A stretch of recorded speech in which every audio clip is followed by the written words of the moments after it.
मीराबाई का ब्याह हुआ। मीराबाई की ब्याह की तिथि थी बंधुओं अक्षय तृतीया। अक्षय तृतीया के दिन ब्याह हुआ, लेकिन मीराबाई ये मानती नहीं थी कि राजा भोज के साथ उनका ब्याह हुआ है। भोजराज के साथ ब्याह नहीं मानती थी, वो तो यही मानती थी अक्षय तृतीया को ठाकुर जी से मेरा ब्याह हुआ, क्योंकि उसी रात्रि ठाकुर जी पधारे थे। और बंधुओं अब अक्षय तृतीया के बाद से, मीराबाई के ब्याह के बाद से, अब ठाकुर जी का उनको अनुभव होने लगा था। कभी दिख जाते थे, कभी किसी से बातें करने लगती थी, बैठ करके चर्चाएं करती थी, थोड़ी पर हाथ रख के देखती रहती थी। बोले प्यारे लग रहे हो आज तो। सब लोग सोचते किससे बोल रही है, और मीराबाई बात करती थी। अक्षय तृतीया के बाद से मीराबाई को अनुभव होने लगा। मेवाड़ में कभी कभी मीराबाई के कक्ष और मीराबाई का जो भवन था उसको सजाया जाता था। भोजराज पूछते सखियों से, आज क्या हुआ, क्यों सजावट हो रही है? बोले आज ठाकुर जी पधारे हैं। भोजराज जाकर के देखते तो मीराबाई किसी की गोद में सर रख के लेटी, लेकिन किसकी गोद में वो नहीं दिख रहा है, और बातें कर रही है। मीराबाई की भक्ति में सबसे बड़ा सहायक यदि कोई बना तो वो थे राजा भोजराज, जिनसे उनका ब्याह हुआ। मीराबाई का विदाई हुई। जाते समय मां से कहा कि मुझे गिरधर दे दो। मां ने कहा बेटा ले तो जा, लेकिन थोड़ी नाक बचाइयो हमारी, ध्यान रखियो अपना। जो यहां किया वो कहीं मत करियो, वहां तो बिल्कुल मत करियो। मीराबाई ले गई। जैसे ही मीराबाई मेवाड़ पहुंची, मेवाड़ में ढोल बजने लगे, नगाड़े बजने लगे, सहनाई बजने लगी। अब महाराज मेड़ता के आगे मेवाड़ तो बहुत बड़ा राज्य था, और वहां के राजकुमार हैं भोजराज, उनका ब्याह हुआ है। ऐसा स्वागत, ऐसा सत्कार कि महाराज ऐसा लग रहा था मानो किसी देवता की पधरामनी हो रही है। मीराबाई पधारी।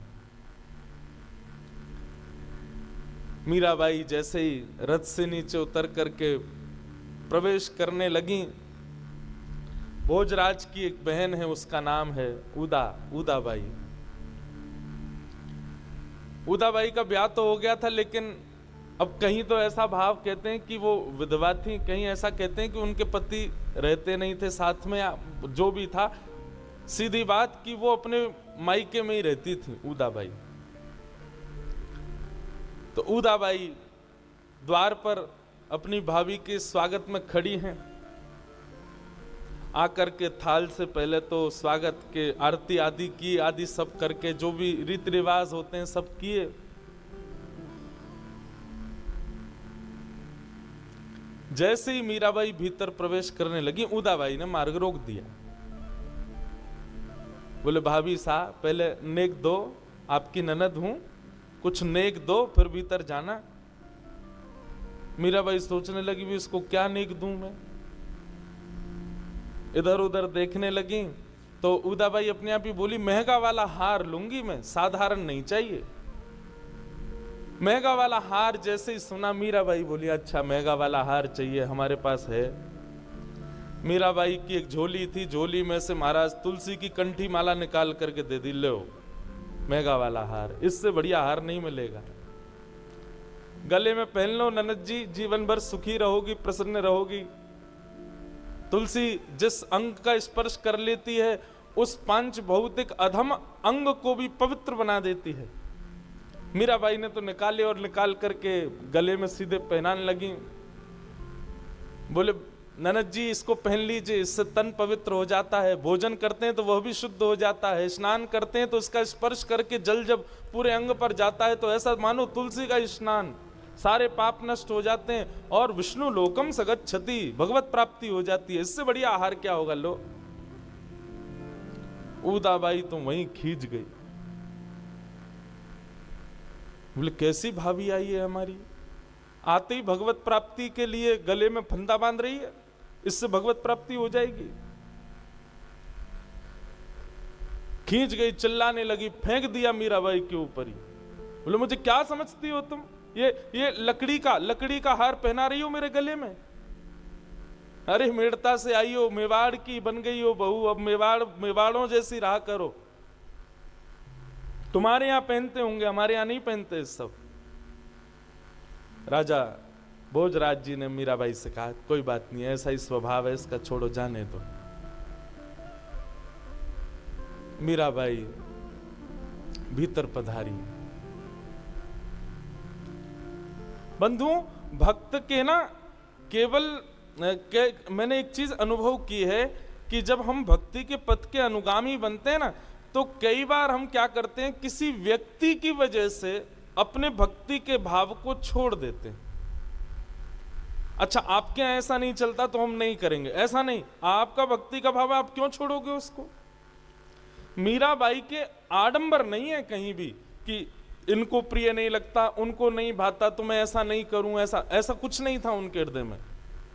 जो लोग मीराबाई को यह समझते हैं कि उन्होंने सारे बंधन तोड़ दिए, सारे नियम तोड़ दिए, गलत बोलते हैं वो लोग। नहीं, मीराबाई कोई ऐसी हटीली थोड़ी ही थी।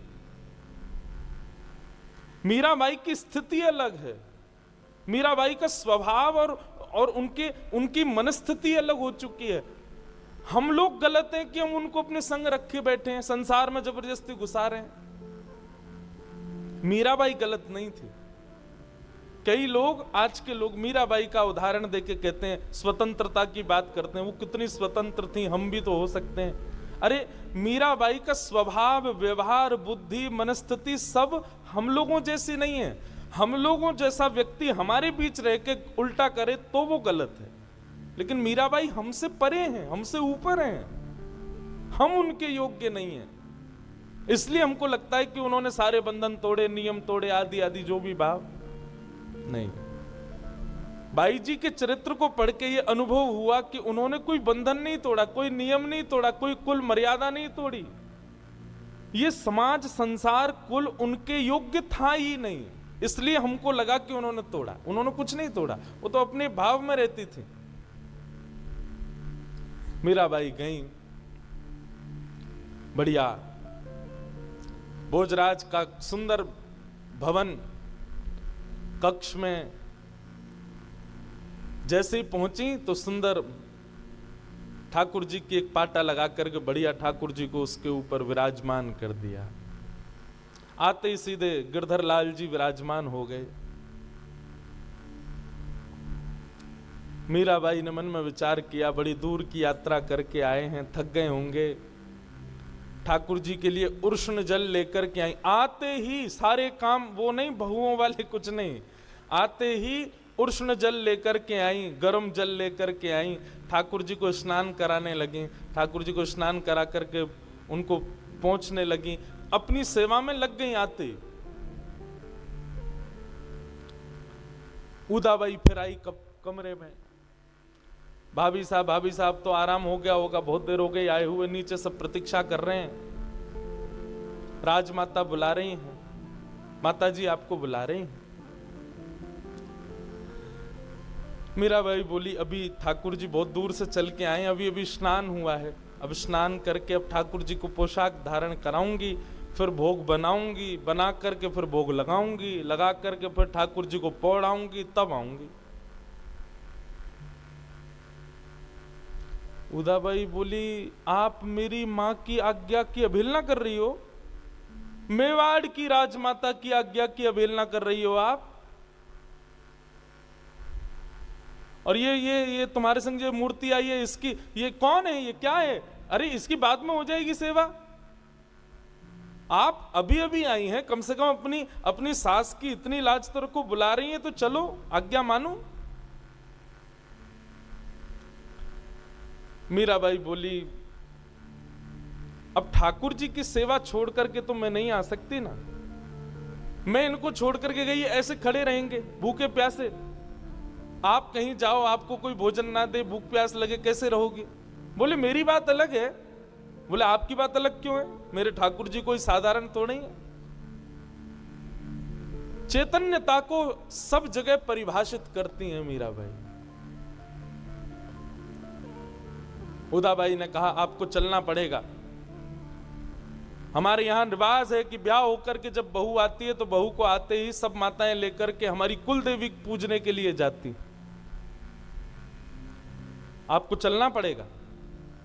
मीराबाई बोली देखो उदाबाई, आप बुरा तो नहीं मानना, पर गिरधर लाल की सेवा के आगे मैं किसी अन्य देवी देवता की पूजा में मेरी ज्यादा रुचि नहीं है, और बिना रुचि के कोई काम करना नहीं चाहिए। इसलिए मेरी प्रार्थना है कि आप सबसे कह दो कि वही सब चले जाएं, कर दें जो करना है, बाकी मेरे को आप इस भाव में मत बांधो। उदाबाई कहने लगी माँ की आज्ञा नहीं मान रही, राजमाता की आज्ञा नहीं मान रही, और अब तुम मतलब हमारे यहाँ के रीति रिवाज भी तुम्हारे पीतल के ठाकुर जी के आगे कुछ भी नहीं। अभी रुको, अभी जाती हूं, मां से तुम्हारी शिकायत करके आती हूं। उदाबाई गई, जाकर के कहने लगी कैसी भाभी आई है हमारे घर में, क्या पसंद करके लाए हो आप इसको? क्या हो गया?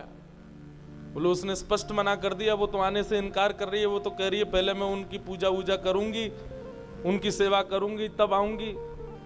मैंने कहा माँ की बात नहीं मान रही, सास की बात नहीं मान रही, अरे कम से कम कुलदेवी पूजने चलो। उसकी बातों से तो ऐसा लगता है वो अपने आप को ही कुलदेवी मानती है सबकी, वो तो आने से मना कर रही है। राजमाता भी खींच गई, ऐसे कैसे? 2-3 सखियां और भेजी, उदाबाई फिर गई साथ में। जाकर के फिर उनको कहने लगे कि अब आप नई नई आई हैं, अभी से आकर के इस प्रकार सबके हृदय में मन मुटाव करना उचित नहीं है। भाभी साहब चलो। मीराबाई बड़ी परेशान हो गई, बोले ये तो सेवा करने ही नहीं दे रहे, मेरे लाल जी भूखे बैठे हैं, प्यासे बैठे हैं, ये कुछ करने ही नहीं दे रहे हैं। मीराबाई उठ के खड़ी हो गई, बोले कि ये कौन सी देवी पूजा के लिए जा रहे हैं? बोले कि कुल देवी का पूजन करना है। बोले कुल देवी की पूजा से क्या होता है? बोले सौभाग्य अमर अजर होता है, पति की आयु लंबी होती है। मीराबाई बोली उदाबाई आपने की थी कुल देवी की पूजा? उदाबाई बोली मैंने तो 5 बार की थी। तो फिर कहां चले गए हमारे आपके पतिदेव? अब तो वो और खींच गई इस बात पर, चिल्लाने लगी, चीखने लगी। पहले ही आते ही मीराबाई के प्रवेश करते ही मेवाड़ में हल्ला शुरू हो गया। लेकिन मीराबाई तो अपने ठाकुर जी की सेवा में मगन रहती। बंधुओं, ऐसी परिस्थिति में मीराबाई मेवाड़ में कैसे रुक गई, कैसे रह गई? इसमें 2 भाव प्रधान हैं। पहली बात तो मीराबाई को देहाभिमान तो है नहीं, उनको देह का अभिमान नहीं है, उनसे कोई कुछ भी कहे उनको इस बात की कोई चिंता नहीं है। देहाभिमान की शून्यता पहला कारण मीराबाई के टिकने का, और दूसरा कारण भोजराज की सहमति। भोजराज ने पहले ही वचन दिया था कि मैं केवल आपसे ब्याह करके इसलिए ले जा रहा हूं ताकि आपके घर वालों का मुख बंद हो जाए, बाकी हम और आप सदा एक मित्र की भांति रहेंगे, हमारा आपका पति और पत्नी का व्यवहार नहीं चलेगा। ये वचन पहले ही भोजराज दे चुके थे मीराबाई को।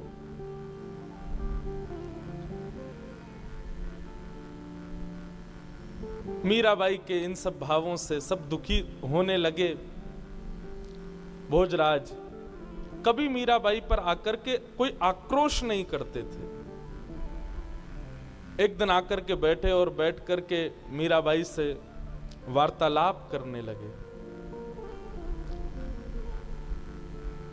भोजराज ने बात तो शुरू की कि आपने योग की शिक्षा ली है, आपको ध्यान भी आता है,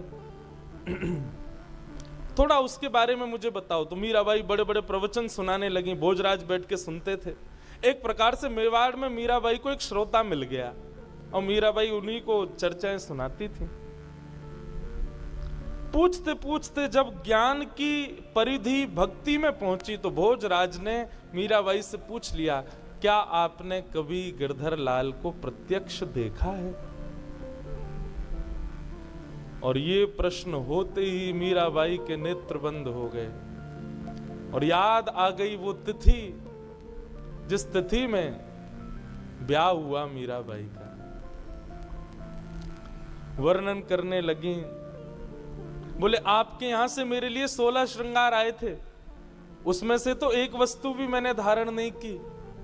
मेरा जितना भी श्रृंगार था वो सब द्वारिका से आया था। मैंने अपने विवाह में जो वस्त्र पहने, आभूषण पहने, चूड़े पहने, ये सब द्वारिका से आए थे। और कौन लेके आया था? मेरी सासू मां देवकी मैया लेके आई थी। भोजराज बैठ करके सुन रहे हैं। मीराबाई बोली, आपको विश्वास नहीं हो तो अभी भी मेरे पास वो पोशाक रखी है, आप कहो तो मैं दिखाऊं? भोजराज बोले दिखाओ। जैसे मीराबाई पोशाक लेकर के आई, जिस वस्त्र को धारण करके विवाह हुआ था गिरधर लाल के साथ, सुबह सोती हुई मिली थी, वो पोशाक जैसी खुली, अत्यंत सुगंधी। जैसे भोजराज ने उस सुगंध को अनुभव किया, एक अलग देश में मानो पहुंच गए हो, एक अलग भाव में उनकी स्थिति हो गई।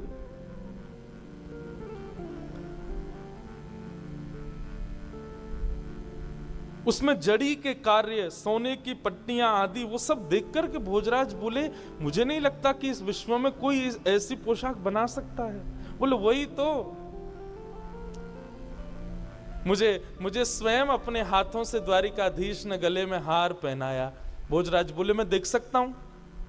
बोले हाँ। हार जैसे ही दिखाया तो उस हार में द्वारिकाधीश का एक सुंदर सा चित्र बना हुआ था। ये सब देख करके भोजराज ना चाहते हुए भी, और ना चाहते हुए नहीं, वो चाहते थे, बस उनका विश्वास और दृढ़ होता जा रहा था। ज्यों ज्यों मीराबाई अपनी भक्ति की पराकाष्ठा बताए, भोजराज उतना ही भक्त बनता जाए मीराबाई का।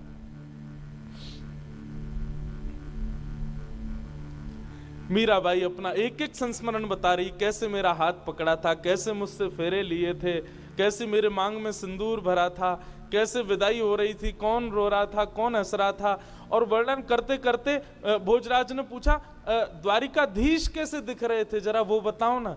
मीराबाई ने जैसे ही रूप का वर्णन किया, रूप का वर्णन करते करते करते करते मीराबाई के नेत्रों से अश्रु प्रवाह होने लगा, भगवत स्मृति होने लगी, विरह होने लगा, याद आने लगी गोपाल जी की।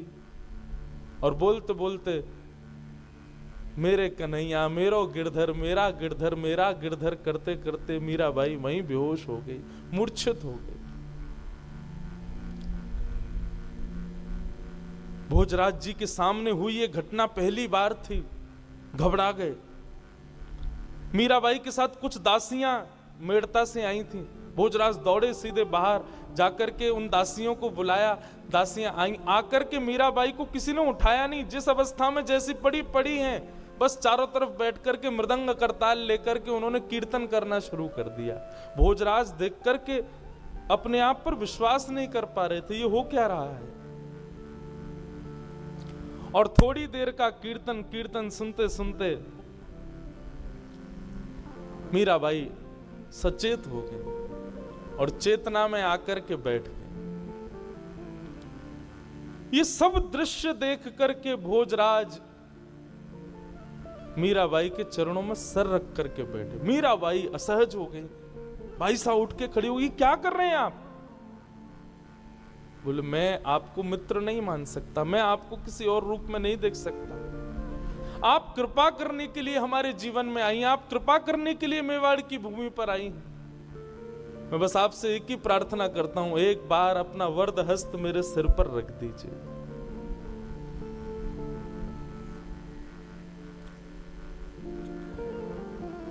भोजराज की इस स्थिति को देख करके मीराबाई का सहज ही हाथ उनके सिर पर चला गया और मानो जैसे ही मीराबाई ने स्पर्श किया भोजराज का, एक अद्भुत अनुभूति उनको होने लगी, नेत्र बंद हो गए।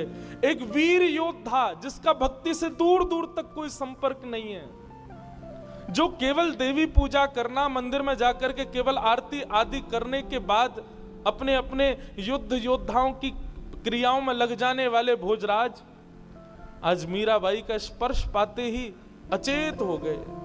एक अद्भुत अनुभूति उनको होने लगी। ऐसी भोजराज की स्थिति।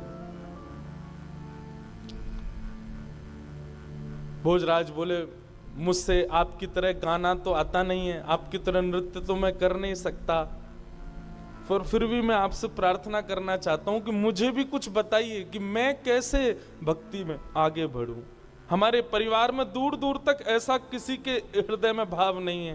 मैं आपसे प्रार्थना करना चाहता हूं, आप मेरे जीवन में आई हैं, हमारा विवाह संसार के लिए हुआ, लेकिन शायद क्या पता ये संकेत हो, ठाकुर जी चाहते हो कि मैं भी वैष्णव बन जाऊं, कृपा करके मुझे कुछ मार्ग बता दीजिए। मीराबाई बोली, आपको आवश्यकता नहीं नाचने गाने की, बस जो भी करो ठाकुर जी के लिए करो, ठाकुर जी की प्रसन्नता के लिए करो, वो रीझ है इस भाव से करो, यही सेवा है। इससे अतिरिक्त आपको और भी कुछ करने की आवश्यकता नहीं है भगवान, आप तो बस इसी भाव के साथ में होने लगो। अच्छा, जो ठाकुर जी को प्रिय लगे वो करो।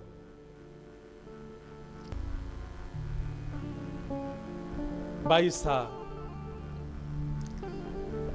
सत्संग करती हैं भोजराज के साथ और कभी कभी उनको सुंदर सुंदर भाव सुनाती हैं। अब कभी भी बाई साहब को ठाकुर जी का अनुभव होता है, और जब भी ठाकुर जी का अनुभव होता है तो भोजराज बैठ करके देखते हैं। एक बार तो बंधुओं, होली का समय, अर्धरात्रि का समय, अचानक मीराबाई उठ गईं, उठ करके मेरे गिरधर मारो गिरधर मारो गिरधर करके बोलने लगी। इतने में ही भोजराज अचेत हो गए। देखा उठ करके मीराबाई, क्या हुआ? श्वेत वस्त्र पहने मीराबाई ने, नेत्र बंद हैं, शरीर कांप रहा है, ठंडा पड़ गया है पूरा शरीर। और तभी भोजराज ने क्या देखा कि श्वेत वस्त्र मीराबाई के अचानक कहीं पर गुलाल के छींटे पड़े हैं, अचानक ही कहीं पर केसर की बूंद प्रकट हो रही हैं, अचानक ही कहीं पर चंदन की बूंद प्रकट हो जाती हैं।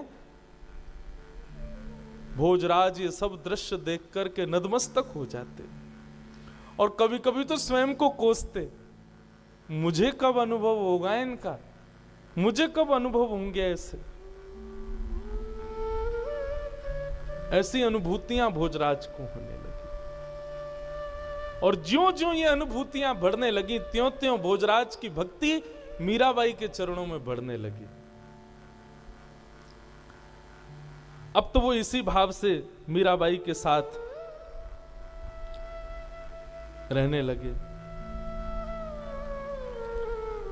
एक दिन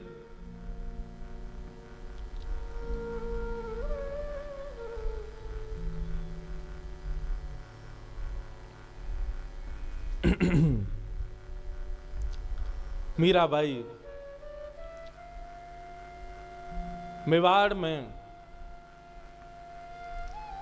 गणगौर पूजने का समय आया और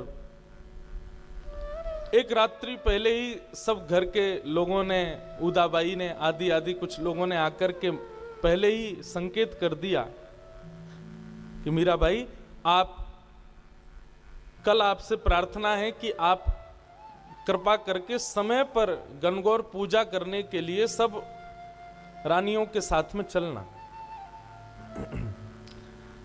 देखिए, अच्छा नहीं लगता है, आप नई नई आई हैं, बात बात पर आपकी आलोचना हो, आपके बारे में कुछ गलत कहें, ये सब शोभा नहीं होता है। इसलिए आपसे प्रार्थना है कि कल पंडित जी ने इतने बजे का मुहूर्त निकाला है।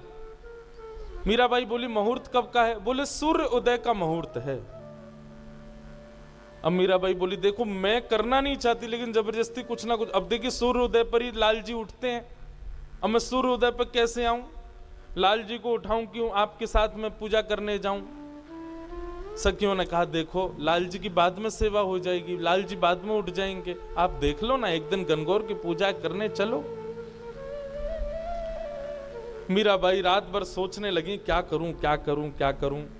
ब्रह्म मुहूर्त का समय हुआ, मीराबाई उठ गई, नहा धो करके ठाकुर जी के लिए जल उर्षण किया, चूल्हे पर गर्म करके जल, जैसे ही बोले आज ठाकुर जी की जल्दी सेवा कर देती हूँ।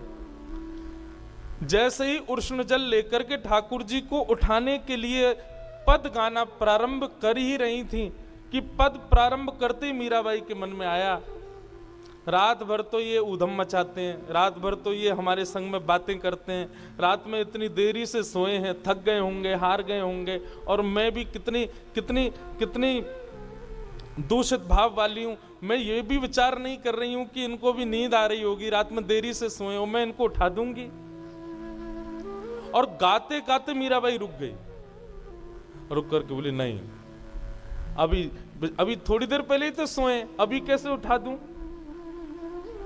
फिर मन में आता है, बोली कि नहीं उठाऊंगी, नहीं सेवा करूंगी तो फिर सूर्योदय होगा, मुझे गणगौर के लिए जाना पड़ेगा, वहां जाएंगी, फिर पूजा होगी, फिर नाच गाने होंगे, आदि आदि सब चलेगा, आधा दिन तो उसमें ही निकल जाएगा। फिर सेवा कब करूंगी, आके सेवा करूं, तब तक भूखे प्यासे बैठे रहेंगे बेचारे।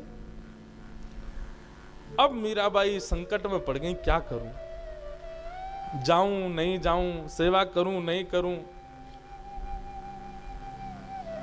जप करने लगी, बैठे बैठे जप करते करते करते इतने में सूर्योदय का समय हो गया, और सूर्योदय का समय होते ही मीराबाई ने पद गाया, ठाकुर जी को उठाने का पद आया, ठाकुर जी को उठाया,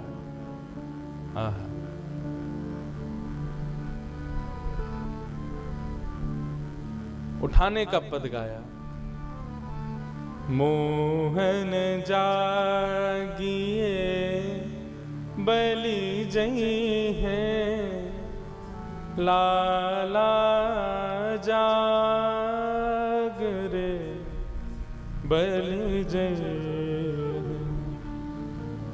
तेरे कारण श्याम सुंदर मैं नई मुरलिया लई, मोहन जाग रे बलि जई है, लाला जाग रे बलि जई। उठा दिया ठाकुर जी को, और जैसे ही ठाकुर जी उठा करके बिठाए सिंहासन पर, जय हो मेरे प्यारे गिरधर लाल, भोग लगाने लगी। इतने में सखियां आ गई, उदाबाई सब आ गई, बोले चलो गणगौर का समय हो गया। मीराबाई बोली देखो आप लोग कर लो जाके पूजा, जो भी आपको करना है वो सब आप कर लीजिए, अब मेरी सेवा का समय है, मैं सेवा से निवृत्त हो जाऊंगी तब आऊंगी। सब बोलने लगे, बोले आपकी भी अलग ही हट है, अरे आज तुम्हारे ये गोपाल जी थोड़ी देर बैठे नहीं रह सकते। मीराबाई सबको यही समझाती है, बोले ये कोई साधारण सामान्य इनको धातु क्यों बोलते हो आप लोग, ये उनके उठने का समय, स्नान का समय, भोग का समय, मैं वही तो करूंगी। और आपको ज्यादा ही गणगौर पूजने की वो भाव है, आप लोग जाइए जाकर के पूज लीजिए, मैं सेवा से निवृत्त होके मैं पूज लूंगी, पूजने को मना नहीं है, पर अभी तो मैं सेवा करूं। बोली असमय में पूजने से अपशगुन होता है। मीराबाई बोली आप लोग समय पे पूज लीजिए, आपका सगुन हो जाएगा, अपशगुन मेरा होगा, मैं सह लूंगी। उदाबाई ने कहा अपशगुन पे पूजने जाओगी, तुम्हारा अपशगुन नहीं होगा, तुम्हारे बीन यानी कि हमारे भैया का अपशगुन होगा, उनके जीवन पर अकाल पड़ेगा, उनके जीवन के साथ खिलवाड़ होगा। गलत समय पर पूजा करने से पति के जीवन का ह्रास होता है। मीराबाई बोली लो कर लो बात, यहां पर भी मेरी बात ही सिद्ध होगी। क्यों? क्योंकि मेरे पति तो अजर अमर हैं, उन पर काल का प्रभाव नहीं होता, काल उनके वश में रहता है, काल का प्रभाव उनके ऊपर नहीं होता। मैं चाहे कभी भी पूजा करूं, मेरे पति परमेश्वर तो सदा अजर अमर रहेंगे। ऐसे वर को वरे जो जन्म और मर जाए, बलहारी गिरधर की जासो चुड़लो अमर है जाए। है मेरे पति तो ऐसे हैं जिनसे मेरे कभी मांग का सिंदूर, गले का मंगलसूत्र, हाथ की चूड़ियां कभी नहीं टूटेंगी। मेरे पति तो ऐसे हैं तो मुझे असमय में पूजा करने से कोई दिक्कत नहीं। उदाबाई खींच गई, बोले अच्छा तो फिर क्यों ब्याह किया ये हमारे भैया से? क्यों ब्याह किया? जब उनको पति नहीं मानती हो तो यही तुम्हारे पति हैं, क्यों ब्याह करके आई हो उनके साथ? हमने देखा भी है, तुम उनके समीप भी नहीं बैठती हो, उनसे बातें भी नहीं करती हो, आदि आदि सब बातें उदाबाई कहने लगी। क्यों हमारे वंश में आ गई हो सबका सर्वनाश करने के लिए? मीराबाई बोली इतनी दिक्कत है मुझसे और मेरे सब भाव से, तो भैया राजवंश में परंपरा है अनेक बहु पत्नियां धारण कर सकता है एक राजा। आप अपने भैया का सुंदर सुशीला गुणवान किसी राजकन्या से एक और ब्याह करा दो। उदाबाई बोली यही तो तुम्हारी चालाकी में समझना सुनना चाह रही थी। धन खर्च हो हमारा, रहो महल में हमारे यहां, अपने ठाकुर जी की सेवा में सामग्री प्रयोग करो हमारी, और जब गृहस्थाश्रम की बात आए तो भैया ब्याह कर लें किसी और से। ऐसी बातें शोभा नहीं देती। मीराबाई के इन सब हठप्रद भावों से पूरा परिवार दुखी रहने लगा, और परिवार भी दुखी नहीं था। भोजराज तो बड़े प्रसन्न थे, राजा महाराजा तो घर की कुछ जैसे ननद हो गई, सास हो गई, आदि आदि ये सब बड़ी दुखी रहती थी, कुछ भी नहीं करती हैं ऐसा। मीराबाई का भाव केवल इतना था, वो जब ठाकुर जी की सेवा से निवृत्त होती थी तब सब करती थी, सास को भी प्रणाम, ननद को भी पूछना, सबको भोजन कराना आदि सब। लेकिन जब ठाकुर जी की सेवा का समय, उस समय ब्रह्मा भी आ जाए तो बीच में उठ करके नहीं जाती थी, और इसी बात से सब चिढ़ जाते थे। सब ने जाकर के एक दिन उदाबाई ने भोजराज से जाकर के शिकायत कर दी, बोले ऐसी बिंदड़ी आई है तुम्हारी, किसी की सुनती नहीं, मानती नहीं, अपने अपने भाव पूर्ण करती है केवल।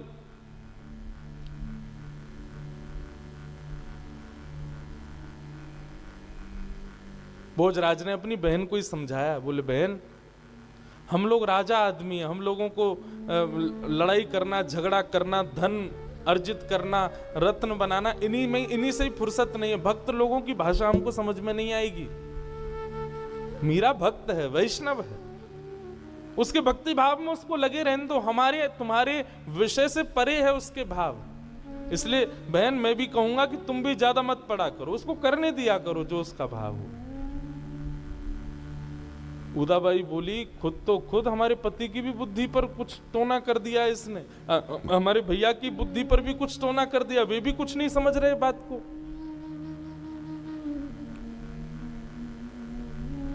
इस प्रकार बंधुओं चलता रहा, लेकिन एक बहुत सुंदर समय आया, और वो सुंदर समय ये था कि जब से मीराबाई मेवाड़ विराजने लगी, अपने ससुराल आ गईं, तो वृंदावन से, अयोध्या से, जगह जगह से संत जन पहले जब पुष्कर जाते थे तो पहले मेड़ता जाते थे, और मेड़ता में राव दूधा जी के यहाँ पर रह करके थोड़ा कुछ दिन व्यतीत करते, और उसमें भी लोभ होता था मीराबाई के दर्शन का। मीराबाई का दर्शन करते और दर्शन करने के बाद फिर पुष्कर जाते थे। लेकिन अब मेड़ता में संतों की जमात आनी बंद हो गई। क्यों? मीराबाई तो है नहीं। लेकिन कुछ संतों को बड़ी व्याकुलता हुई मीराबाई के दर्शन की, तो वे सब मेवाड़ पहुंच गए। अब मेवाड़ में एक संत, दो संत, 10 संत आवे तब तक तो ठीक था, लेकिन अब तो जमात की जमात 100-100 संत मेवाड़ आने लगे। मेवाड़ के लोग तो भयभीत रहते थे कि कब आक्रमण हो जाए, क्योंकि एकमात्र ऐसा राज्य था भारत का जहां पर कोई भी पराजय नहीं कर पाया किसी को। तो राजाओं को लगता था संतों के रूप में कहीं ये रूप बदल करके मुगल तो नहीं आते हैं। इसलिए जितने भी संत मेवाड़ आते थे उनके साथ में अनुचित व्यवहार किया जाता था ताकि ये दोबारा ना आवे। और मेवाड़ में एक आध मंदिर था थोड़ी दूरी पर, वहीं उनको वहीं तक सीमित रखा जाता था, कहीं से भी वो राजभवन के पास ना पहुंचे, ऐसी व्यवस्था देखी जाती थी। अब राजभवन में मीराबाई, उनके दर्शन के लिए तो आते ही थे सब। तो मीराबाई को जब ये बात खबर पता चली कि संत जन आते हैं, तो मीराबाई राजभवन की एक अटारी पर कभी कभी जाकर के खड़ी हो जाती और वहीं से ही संतों के ऊपर पुष्प वर्षा करती, वहीं से ही उनकी आरती करती, वहीं से ही दंडवत प्रणाम करती, संतों का सम्मान कर देती और संतों को मीराबाई का दर्शन हो जाता। भोजराज ने जब ये बात भोजराज जी को पता चली, तो भोजराज ने जाकर के संतों से पूछा कि आप सब वैष्णव हैं, संत जन हैं, तीर्थों में भगवत दर्शन करने जाते हैं, आप मेवाड़ क्यों आते हो? और मैंने जैसा देखा कि हमारे यहाँ की प्रजा आपका ज्यादा सम्मान नहीं करती, आपका अपमान कर देती है, फिर भी आप मेवाड़ आते हो। संतों ने बहुत सुंदर बात कही,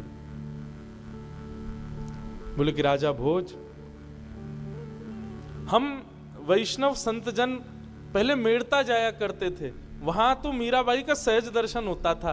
तो मीराबाई के दर्शन से प्रभाव ये होता था कि हमारे चित्त में भजन की और ऊर्जा प्रकट होती थी, भगवत स्मरण करने के और ज्यादा भाव प्रकट होते थे।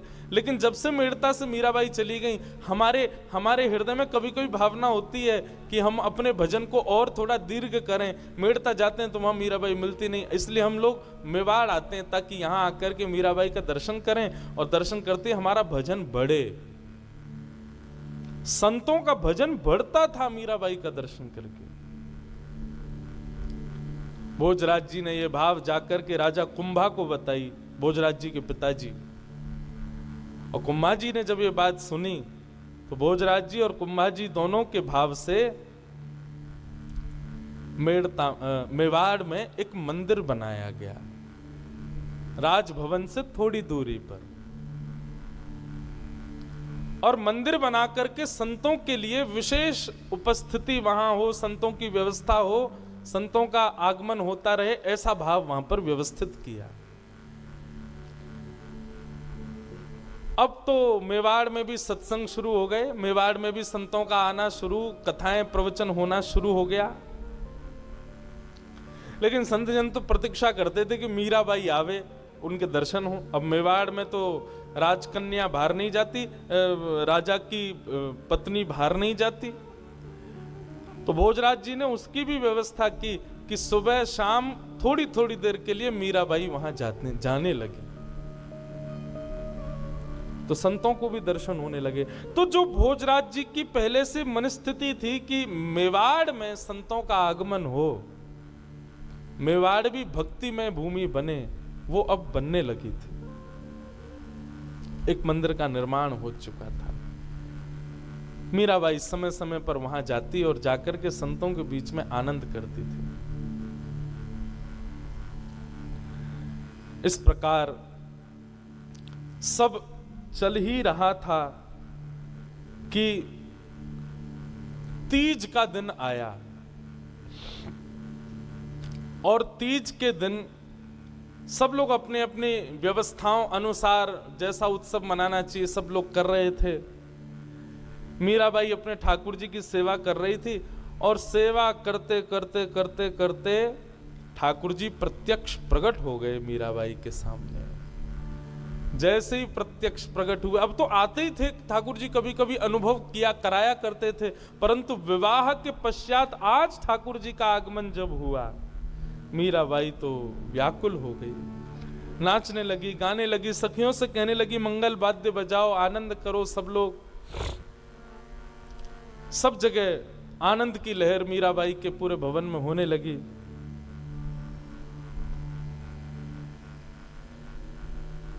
और मीराबाई गा रही हैं बहुत सुंदर एक पद। आज मेवाड़ में पहली बार ठाकुर जी प्रकट हुए हैं, मेड़ता में तो हो चुके थे। मीराबाई गा रहे हैं, राठौड़ जी रे महला रंग छायो, आज तो राठौड़ जी रे महला रंग छायो, राठौड़ जी रे महला रंग छायो, आज तो राठौड़ जी रे महला रंग छायो।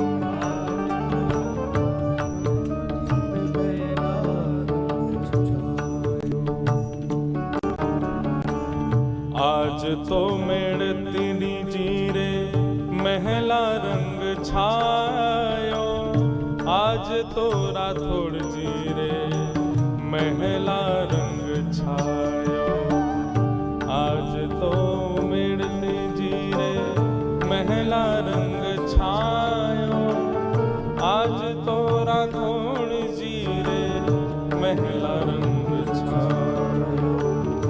कोटिक भानु हुए प्रकाश जने, कोटिक भानु हुए प्रकाश जने, आज गिरधर आयो, राठौड़ जी रे महला रे रंग छायो, आज तो राठौड़ जी रे महला रंग छायो।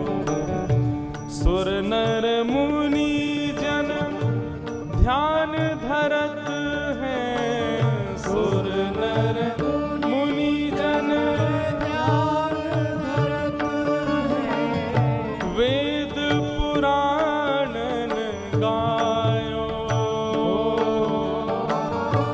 वेद पुराणन गायो।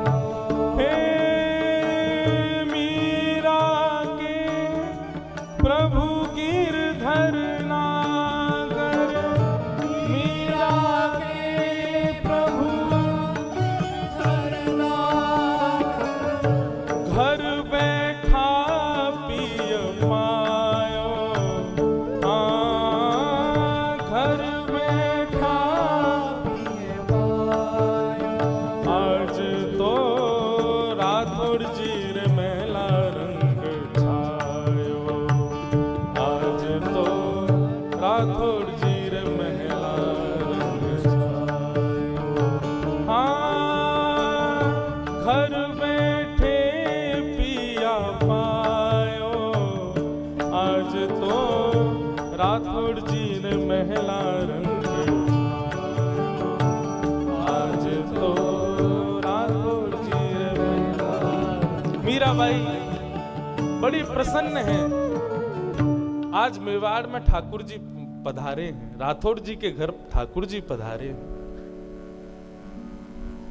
घर बैठे पिया पायो।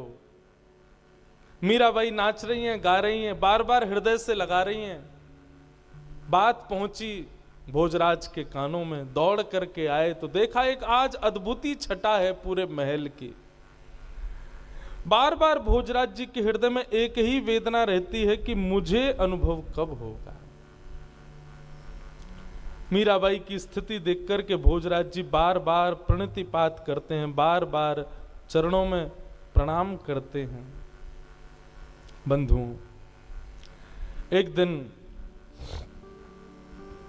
भोजराज जी आगरा के पास कहीं युद्ध के लिए गए और वहां युद्ध में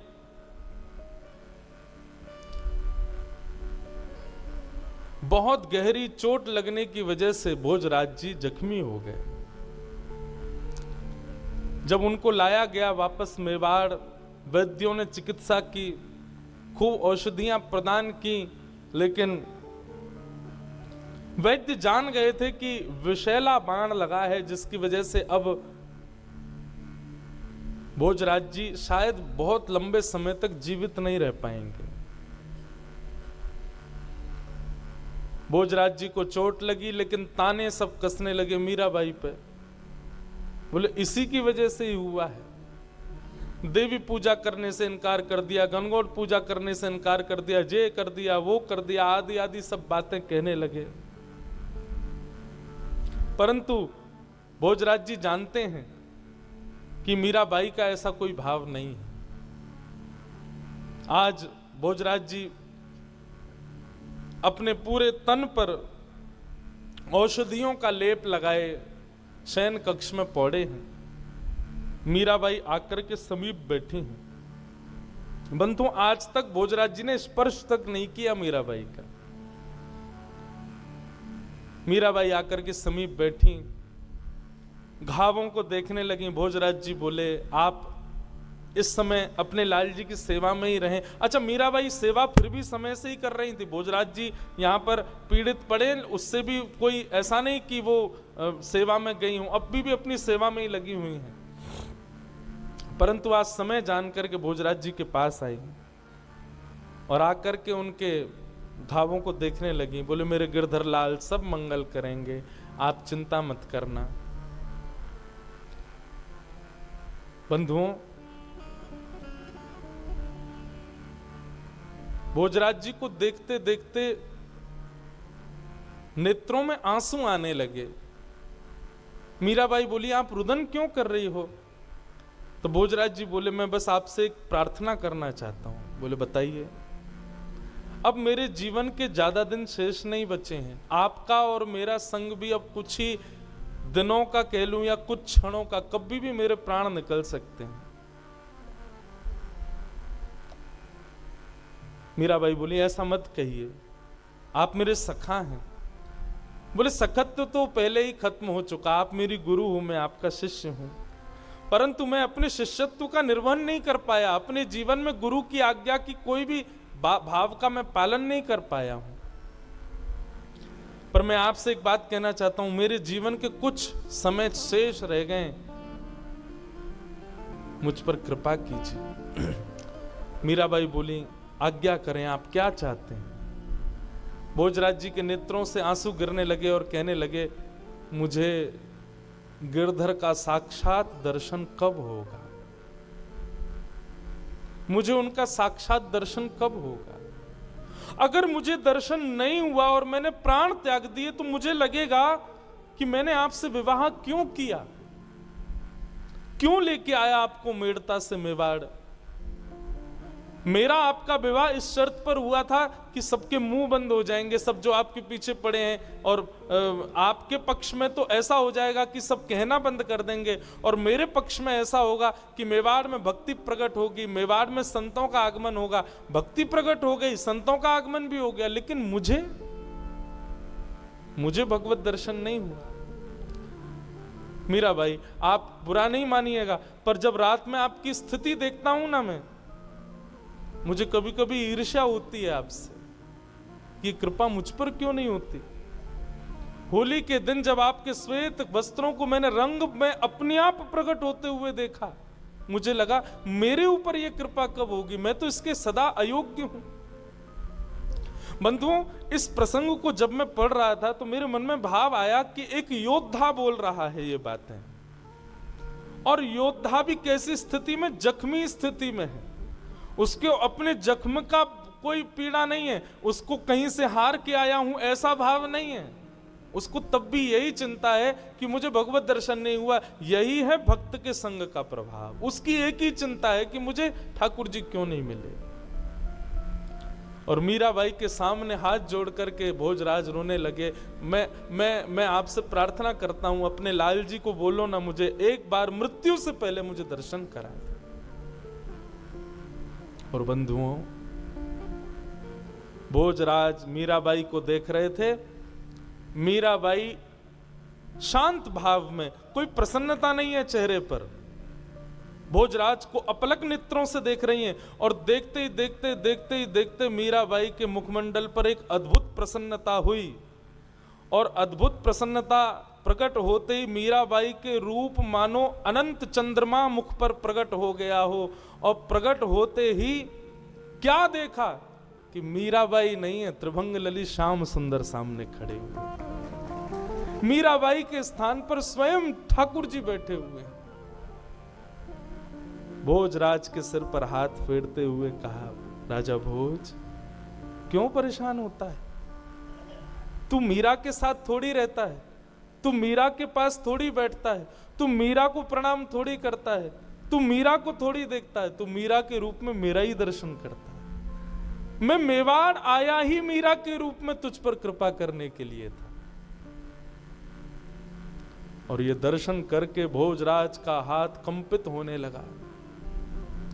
क्या समझ में आया बंधुओं? 4 प्रकार की मुक्ति होती है। उसमें एक सायुज्य मुक्ति, सामिप्य मुक्ति, साक्त्य मुक्ति और एक एकाकार रूप मुक्ति। एक मुक्ति का रूप होता है जिसमें भक्त और भगवान विलग्न एक ही हो जाते हैं। मीराबाई उस स्थिति में आ चुकी थी और आज भोज, राजा भोज ने उस रूप का दर्शन कर लिया।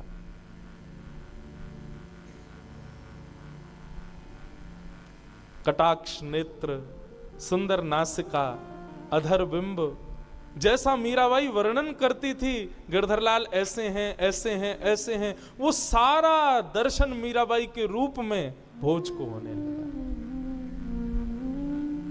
भगवान, मुझसे कोई अपराध तो नहीं बनाना। मुझे बार बार ऐसा मन में आता है कि मैंने मीरा के साथ कुछ अपराध किया। मैंने कोई अपराध तो नहीं किया ना? ठाकुर जी बोले, कोई अपराध नहीं किया, सब मेरी इच्छा से हो रहा है। राजन, तुम चिंता मत करो, अब तुम्हें मेरा दर्शन हो गया, अपनी शंका का समाधान दूर हो गया। अब तुम सहजता पूर्वक अपने कर्तव्य से निर्वहित होकर मेरी प्राप्ति कर लो। और ऐसा दर्शन होते ही ठाकुर जी अंतर ध्यान हो गए, पुनश्च मीराबाई प्रकट हो गई।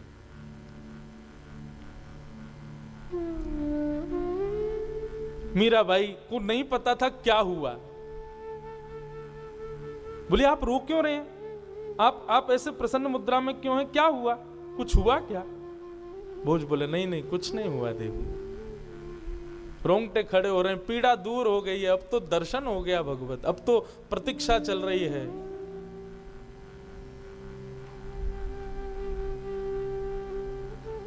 रात्रि का समय, मीराबाई गिरधर लाल के कक्ष में सोई है। भोजराज रात भर अचेत अवस्था में बस वही छवि का बार बार अनुभव कर रहे हैं। सांवली सूरत, मोहिनी मूरत, पीतांबरी पहने, चंदन की सुगंधी। इतने में ही अचानक मीराबाई के साथ में कुछ ठाकुर जी की विरह वेदना हुई। हाँ, प्रसंग में आता है कि एक दो दिन बाद भोजराज को जब दर्शन हुए, उसके एक दो दिन बाद अक्षय तृतीया का समय आया। मतलब जिस दिन मीराबाई का ब्याह हुआ था, एक वर्ष पूर्ण हुआ। और उस दिन मीराबाई बड़ी बेचैन घूम रही थी सुबह से, क्योंकि मेवाड़ में तो सब लोग बधाइयां गा रहे थे कि आज राजा भोज के वर्षगांठ है, लेकिन भोज तो अपने बिस्तर पर अचेत अवस्था में पड़े थे। लेकिन मीराबाई बड़ी विचलित, क्यों? वर्षगांठ तो मेरी भी है, लेकिन अभी तक ठाकुर जी आए नहीं है। सुबह से प्रतीक्षा कर रही है, ठाकुर जी नहीं आए। अर्धरात्रि का समय हुआ, व्याकुल हो गई मीरा। थोड़ी देर के लिए ठाकुर जी ने दर्शन दिया और अंतर ध्यान हो गए। इतने में ही इतनी व्याकुल हुई मीरा कि हाँ नाथ, हाँ प्राणनाथ, हाँ प्राणनाथ, हाँ गोपाल, हाँ गिरधर कहती कहती भोजराज के कक्ष में आ गई। भोजराज जी ने जैसे मीराबाई को देखा तो क्या देखा कि मीराबाई दौड़ करके अटारी की ओर जा रही है, जिस अटारी के नीचे, अथाह नीचे, केवल और केवल पहाड़ों की माला है। मानो मीराबाई वहां से विरह वेदना में इतनी उन्मत्त हो गई है कि अपने प्राण त्यागने के लिए जा रही है। दौड़ती आई मीराबाई को देख करके भोजराज जी ने मन में सोचा, अब सखियों को बुलाऊं, किसको कैसे रोकूं मीराबाई को, वो तो भावावेश में है। जैसे मीराबाई पहुंची अताड़ी पर और एक चरण बाहर किया ही था, भोजराज जी दौड़ करके गए और मीराबाई को अपने अंक में भर लिया, भर करके नीचे उतारा। और नीचे उतारते ही भोजराज जी दूर हो गए और आत्मग्लानि करने लगे, मैंने अपराध कर दिया, मैंने अपराध कर दिया, मैंने अपराध कर दिया, मैंने वचन दिया था कभी स्पर्श नहीं करूंगा, ये मैंने क्या कर दिया। और इसी आत्मग्लानि में रुदन करने लगे। मीराबाई अचेत अवस्था में पड़ी हैं, भोजराज नीचे चरणों में बैठे हैं मीराबाई के। प्रातः काल का समय हुआ, जैसे मीराबाई उठी तो देखा चरणों में सर झुकाए भोजराज लेटे। तुरंत उठ करके सहज हुई। भोजराज जी बोले मुझे क्षमा कर दो, मैंने बहुत बड़ा अपराध किया। कल ऐसे ऐसे लीला हुई, आप दौड़ करके बाहर की ओर जा रही थी, मैंने सोचा किसी को बुलाऊंगा तब तक आपके प्राण निकल जाते, इसलिए मैंने आपका स्पर्श किया, आपको पकड़ करके यहां लिटाया, स्पर्श हुआ, मैंने अपनी प्रतिज्ञा तोड़ी, मुझे क्षमा कर दीजिए। मीराबाई बोली आपने मेरे प्राणों की रक्षा की, और प्राणों की रक्षा करने में यदि प्रतिज्ञा को सर्वोपरि माना जाए तो अपराध है, पर प्राणों की रक्षा के लिए अगर प्रतिज्ञा तोड़ दी जाए तो उसमें कोई अपराध नहीं, आप चिंतित मत हो। भोजराज जी जब से मीराबाई का स्पर्श उनको प्राप्त हुआ तब से उनको ठाकुर जी अब सहज दिखने लगे। मतलब मानो ये लीला हुई ही इसीलिए थी कि भोजराज का अंतिम समय समीप आए और उसके चित्त में मेरी स्मृति बने, उसके लिए मीरा का स्पर्श आवश्यक है। अब तो भोजराज जी नेत्र बंद करते हैं और उनको श्याम सुंदरी दिखते हैं। आज पता नहीं क्यों मीराबाई ने 16 श्रृंगार किया और 16 श्रृंगार करके भोजराज जी के पास आकर के बैठी।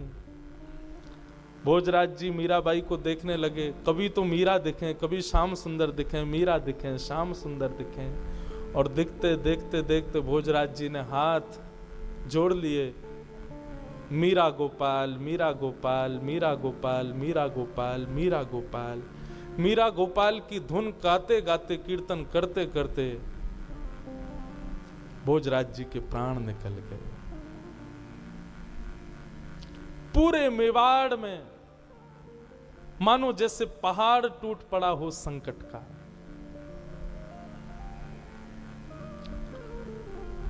मीराबाई भी आज रुदन कर रहे हैं, नेत्रों में आंसू हैं।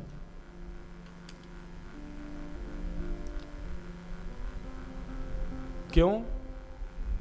एक सत्संगी मित्र चला गया छोड़ करके। परिवार के जनों ने आकर के फिर मीराबाई को ही कोसा। 16 श्रृंगार करके बैठी है, पति के प्राण निकल गए, यहां तो सज धज करके बैठी है। चंदन की लकड़ियों पर चिता लगाई और राजा भोज को अंतिम क्रिया उनकी की गई। मीराबाई एक दिन तक तो शोक मनाती रही, परंतु अगले दिन स्नान करके मानो जैसे सूतक से निवृत्त होकर के लग गई ठाकुर जी की सेवा में पुनश्च। विचार करो बंधुओं, भक्ति की स्थिति, भक्ति की पराकाष्ठा किस स्तर की है मीराबाई की।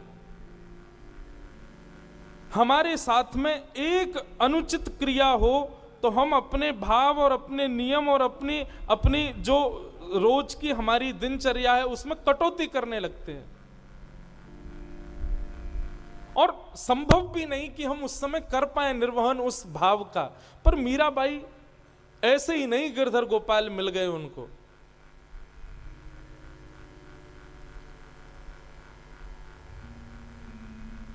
जिस स्थिति में वो हैं, जिस भाव में वो रहती हैं, वो साधारण नहीं है।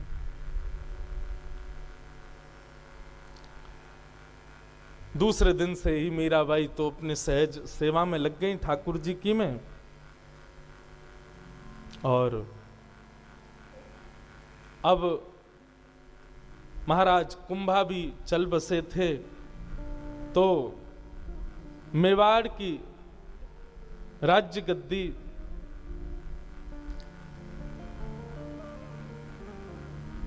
छोटे भाई को प्रदान कर दी गई, और उदाबाई और विक्रमादित्य राजा अब मेवाड़ के राजा हैं। वे ही अब मेवाड़ को संभालते हैं। मीराबाई तो बस अपने गोपाल जी की सेवा में, गिरधर की सेवा में सदा मग्न रहती हैं।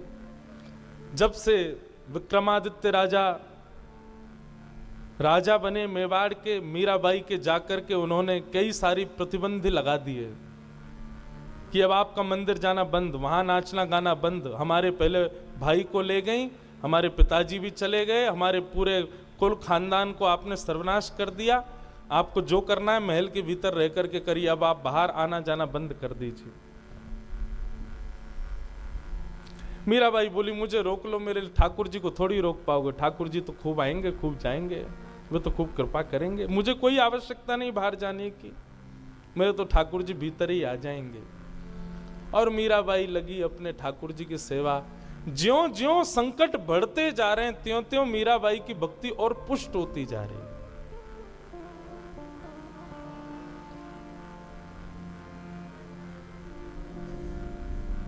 मीराबाई का एक प्रसिद्ध पद सब गाते हैं,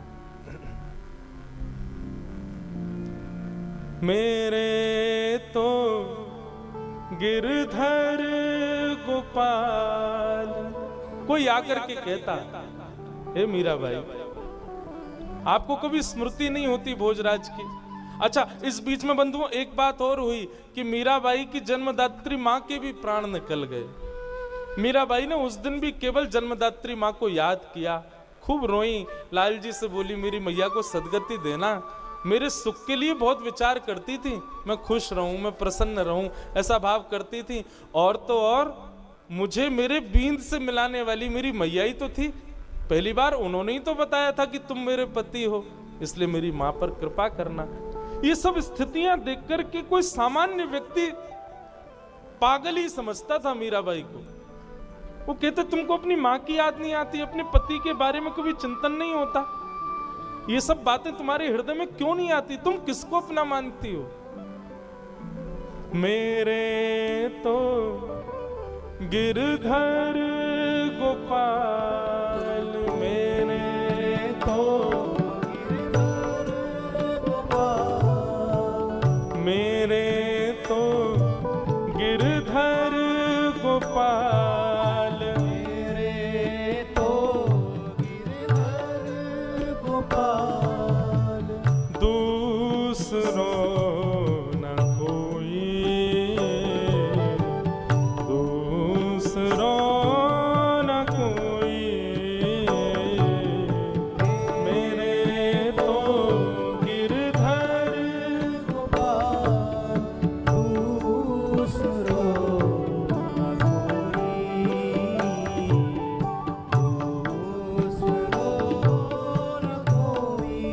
सब लोग गाओ, मेरे तो गिरधर गोपाल, मेरे तो गिरधर गोपाल, दूसरो न कोई,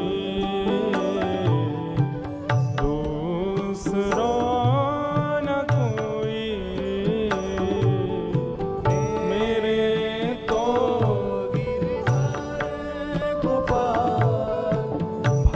छोड़या बंधु छोड़या छोड़या जग सोई, भाई छोड़या बंधु छोड़या छोड़या जग सोई, भाई छोड़या बंधु छोड़या छोड़या जग सोई, भाई छोड़या बंधु छोड़या छोड़ा जग सोई।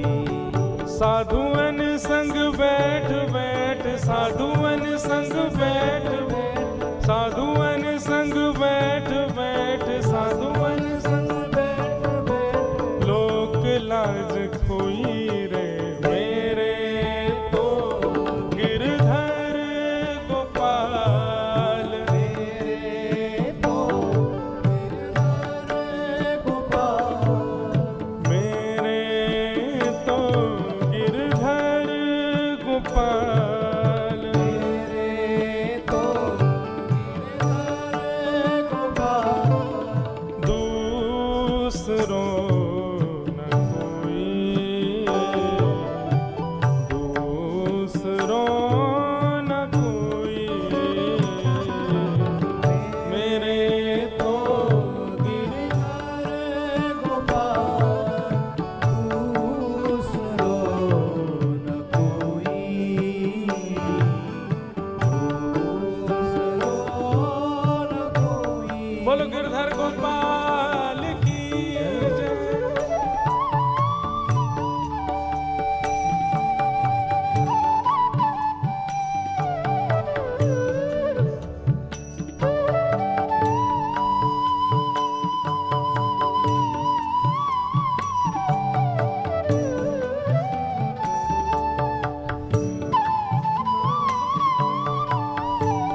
असुवन जल सींच सींच प्रेम बेल बोई, असुवन जल सींच सींच प्रेम बेल बोई, असुवन जल सींच सींच प्रेम बेल बोई, असुवन जल सींच सींच प्रेम बेल बोई। ओ अब तो बेल फैल गई, अब तो बेल फैल गई, अब तो बेल फैल गई, अब तो बेल फैल गई, और आनंद फल हुई रे मेरे तो गिरधर गोपाल, मेरे तो गिरधर गोपाल, दूसरो न कोई, दूसरो न कोई, मेरे तो गिरधर गोपाल, दूसरो न कोई,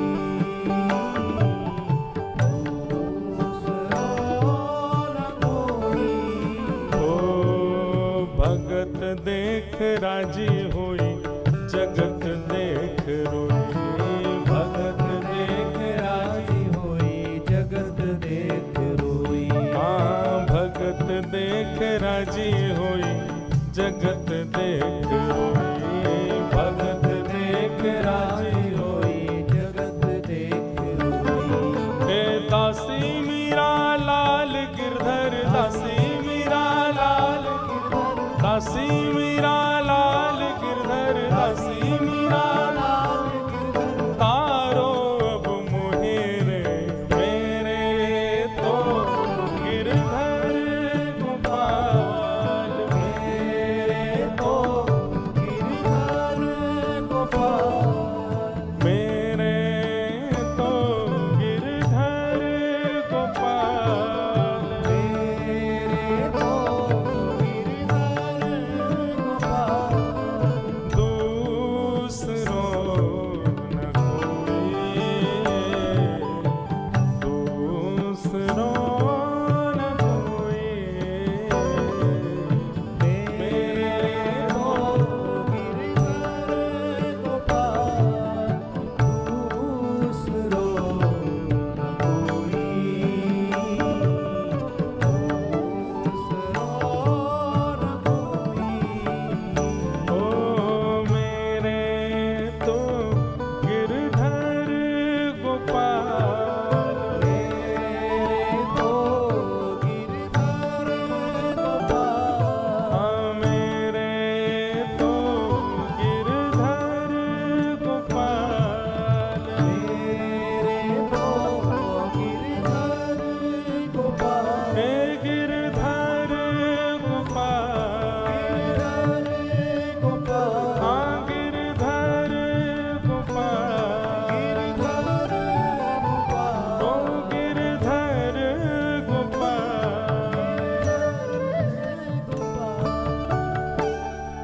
बंधुओं, एक पंक्ति में गाता हूं ना कथा में, देता है कन्हाई जिसे प्रेम की दिशा, सब विधि उसकी लेता है परीक्षा। जितने मीराबाई के भक्ति में सहायक थे, ठाकुर जी ने सबको धीरे धीरे बुला लिया अपने पास। देखो, सबसे पहले राव दूधा जी, सबसे पहले उनको बुलाया। उसके बाद उनके जीवन में जो 2-3 संत पधारे, जिन जिन की कृपा से मीराबाई के हृदय में भक्ति का उजागर हुआ, 4-4, 5-5 दिन के संग के अंतराल में ऐसा कुछ हुआ कि उन संतों को भी मेड़ता से जाना पड़ा। जैसे तैसे मीराबाई का भाई, बड़ी माँ का बेटा, थोड़ा थोड़ा मीराबाई के संग हो रहा था, तो फिर मीराबाई का ब्याह हो गया, बेचारे को वो भी संग नहीं रह पाया। पति, भगवान करे सबको ऐसा मिले जैसा भोजराज प्राप्त हुआ, वो भी चला गया। और फिर आप मीरा चरित्र देखेंगे तो कहीं कहीं ऐसा भाव भी दिखता है कि भोजराज के पिताजी राजा कुंभा भी मीराबाई के थोड़े पक्ष में रहते थे। उनको अच्छा लगता था कि हमारी बींदड़ी, हमारी लाला की पत्नी इतना अच्छा गाती है, श्रृंगार करती, सेवा करती है। वो भी थोड़े पक्ष में थे मीराबाई के, वो भी चले गए। अब मीराबाई केवल और केवल अपने विपक्षियों के बीच में रह गई हैं। मानो ठाकुर जी प्रत्यक्ष परीक्षाएं प्रकट कर रहे हैं मीराबाई के लिए। बोले अब करो भक्ति। मैं कथा में कहा करता हूं बंधुओं, धार जिस तरफ है उस तरफ तो जिसको नहीं चलानी आती होगी वो भी नाव चला देगा, क्योंकि धार में तो नाव चली जाएगी अपने आप। लेकिन विपरीत धार हो और नाव तुमको वहां पहुंचानी है, तब चला के दिखाओ। अनुकूल परिस्थिति में भजन तो कोई भी कर लेगा, भजन करके दिखाओ प्रतिकूलता में। लेकिन मीराबाई के चरित्र में देखने को मिलता है कि जैसे जैसे प्रतिकूलताएं बढ़ रही हैं, त्यों त्यों मीराबाई और ठाकुर जी के समीप। अब तो मीराबाई के साथ में कोई भी नहीं है मीराबाई के पक्ष लेने वाला, और उस स्थिति में मीराबाई अपने ठाकुर जी की सेवा करती है। राजा विक्रमादित्य उसने मीराबाई का बाहर आना जाना बंद करा दिया। बोले जो करना है भीतर रह करके करो, आदि आदि। और साथ में विक्रमादित्य की सहायता करती थी उदाबाई, वो तो पहले से ही खींची हुई थी। उसको नेक के रूप में तुलसी माला जो दे दी थी मीराबाई ने, वो तो तब से ही परेशान बैठी थी। और उसको भी समय मिल गया कि अब तो भाई भी नहीं है, पिताजी भी नहीं है, कोई नहीं है, अब मीराबाई को खूब परेशान करेंगे। अच्छा, परेशान करने का कोई उनका भी भाव नहीं था, बेचारों को क्यों दोष दें। पर मीराबाई रोज कुछ उत्सव कर रही हैं, कभी कुछ कर रही हैं, कभी नाच रही हैं, कभी गा रही हैं, कभी लिए तानपुरा बढ़िया सुंदर गीत गा रही हैं, संगीत हो रहा है, ढोल नगाड़े बज रहे हैं। ये भी विचार नहीं करती कि आज दिन कौन सा है। कभी कभी परिवार में किसी किसी पूर्वज की तिथि का उत्सव होता था तो घर में थोड़ा शोक संवेदना घर में सब लोग करते थे, पर मीराबाई तो आज किसी और ही भाव में, वहां ढोल नगाड़े ताशे बज रहे हैं। इन सब भावों से घर के लोग बड़े परेशान। उदाबाई अपने भाई के पास बैठी थी। बोले अब तुम राजा हो, तुम्हारे हाथ में सत्ता है, तुम चाहो जो कर सकते हो। बोले क्या करें। बोले कि बाहर तो सब सुखी हैं लेकिन घर में ही दुखी हैं मीरा की वजह से। बोले सारे दुख की जड़ है वो मूर्ति जो इसके संग आई है गिरधर ठाकुर जी की, भैया उसी को ठिकाने लगवाओ। बोले कैसे करें, क्या करना पड़ेगा। उदाबाई बोली हमारे यहां कैद खाने में इतने सारे कैदी हैं, उसमें से कोई बढ़िया वाला चोर ढूंढवाओ और चोर से गिरधर लाल की चोरी करवा दो, और चोरी करवा करके उसको कुआं में